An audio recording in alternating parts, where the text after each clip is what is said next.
अस्सलामुअलैकुम बिस्मिल्लाहिर्रहमानिर्रहीम। अच्छा जी, आज हमने पढ़ना है एक्सक्रीशन इन कॉकरोच। अच्छा जी, वो कहता है terrestrial arthropods particularly in the insects the excretory structure are adapted to collect excretory product from hemolymph in sinuses through suspending tubular structure called Malpighian tubules. अच्छा जी, इधर से लेकर इधर तक इस पूरी लाइन का ये मतलब बेसिक ये बनता है कि कॉकरोच के अंदर जो एक्सक्रीजन का जो प्रोसेस है ना, वो एक मेल्पिगियन ट्यूबल्स के ज़रिए अपने तकमील को पहुंचता है। अब ये जितने भी एक्सक्रीटरी प्रोडक्ट हैं, ये कहाँ से कलेक्ट होते हैं?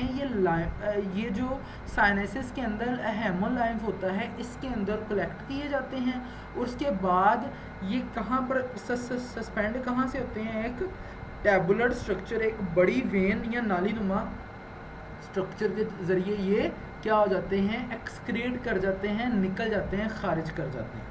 अच्छा, ये तो हो गया इसका मतलब।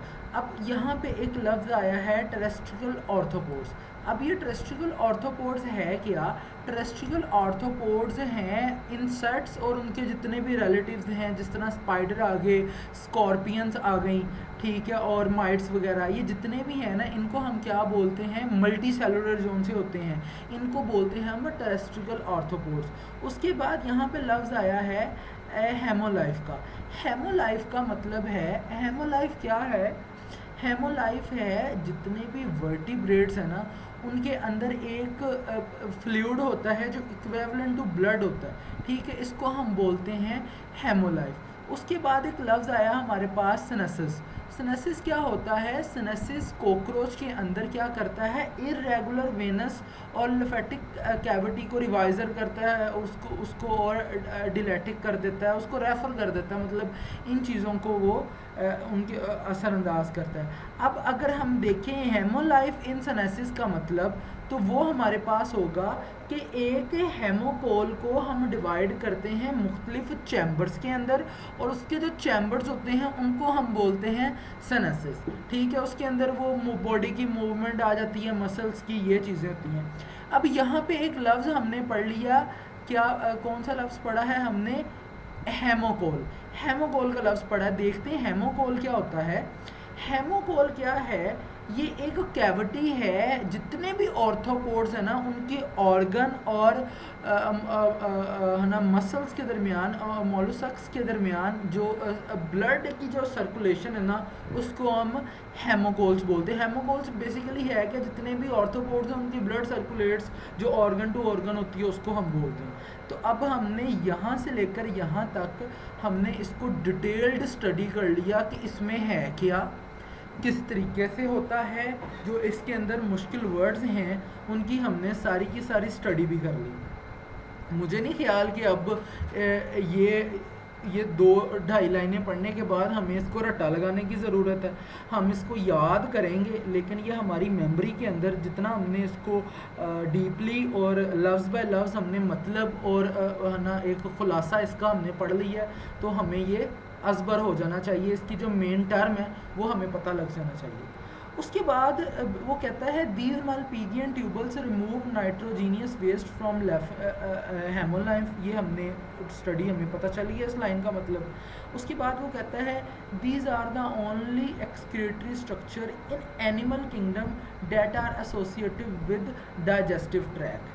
अच्छा, ये वाली लाइन और एक इसके एंड पे होगी ये वाली लाइन, ये बड़ी आपस में मुबासलत रखते हैं, ठीक है, बड़ा ये इनका सेम मीनिंग बनता है। अच्छा, वो कहता है कि एनिमल किंगडम के अंदर ये वाहिद ऐसा प्रोसेस है जिसके अंदर जो एक्सक्रेटरी जो स्ट्रक्चर है और जो डाइजेस्टिव ट्रैक है, ये दोनों आपस में एसोसिएट करती हैं, अदर एल्स किसी में नहीं करती, कि उधर आपका क्या कहते हैं न्यूट्रेटिव भी हो रहा हो और इधर से एक्सक्रीटरा भी हो रहा हो, है ना।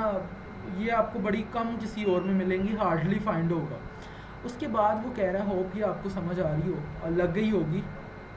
अब हमने यहाँ से लेकर यहाँ तक हमने मुकम्मल इसको देख लिया। अब वो कहता है the epithelial lining of the tubules transports solutes including salts and nitrogenous waste from hemolymph into tubule lumen. वो कहता है कि अब आ गया ट्रांसपोर्ट। ट्रांसपोर्ट किस चीज़ का, एक जो सल्यूट्स होंगे वो भी ठीक है जिसमें साल्ट्स वगैरह होंगी, और दूसरा नाइट्रोजीनियस। ये दोनों आपने हेमोलाइम से लाने हैं, और एक ट्यूबल से एक बड़ी नाली जिसका नाम है ल्यूमेन, उसमें से ये अब गुजरेंगे। ठीक है, अब ये जो फ्लूइड है, ये जो फ्लूइड नुमा होगा, ठीक है, जिस तरह हमने पहले भी मैंने बोला है कि हेमोलिफ एक वर्टिब्रेट्स में इक्विवेलेंट टू ब्लड नुमा एक होता है, फ्लूइड होता है। अब ये फ्लूइड कहाँ पे जाएगा, हिंड गट में जाएगा। हिंड गट से कहाँ जाएगा, रेक्टम में। अब हिंड गट क्या है, हिंड गट एक एलिमेंट्री कनाल है जहाँ से ये सब खारिज होगा। और रेक्टम क्या है, रेक्टम है एक लार्ज इंस्टेंटाइन होती है जिसके अंदर से ये सारी चीज़ें टर्मिनेट हो जाएंगी। अब वो कहता है ये जो रेक्टम में ये दोबारा रीअब्जॉर्ब्स क्या चीज़ें होंगी, ज़्यादातर वाटर और साल्ट वो रीअब्जॉर्ब हो जाएगा, और जो नाइट्रोजीनियस वेस्ट है ये एक सॉलिड एक्सक्रीटरी प्रोडक्ट एक पखाने की शक्ल में ये निकल जाएंगे। ठीक है, बाज़ औक़ात टीचर को ये जो उर्दू में नाम लेते हैं ना, ये बड़ा हिचकिचाते हैं, लेकिन जब तक क्लियर अल्फाज में नहीं बोला जाएगा तो ये समझ नहीं आएंगे। उसके बाद एक्सक्रीटरा, सॉलिड एक्सक्रीटरा नंबर 1, और दूसरा in the form of uric acid के ज़रिए, और crystal along the faeces. Faeces भी आप उर्दू में पखाने को ही बोलते हैं। ठीक हो गया। उसके बाद ये जो मैंने बोला था कि ये वाली लाइन आई थिंक सो, ठीक है, और ये वाली लाइन ये आपस में बड़ी सॉरी ये वाली लाइन, वो वाली लाइन और ये वाली लाइन ये आपस में बड़ी कंपेनियन है, इनको समझ आ जाएगी आपको। अच्छा, उसके बाद वो इस लाइन के ऊपर आता है, वो कहता है this kind of adaptation is in excretion is the success of these animals on land which acute shortage of water.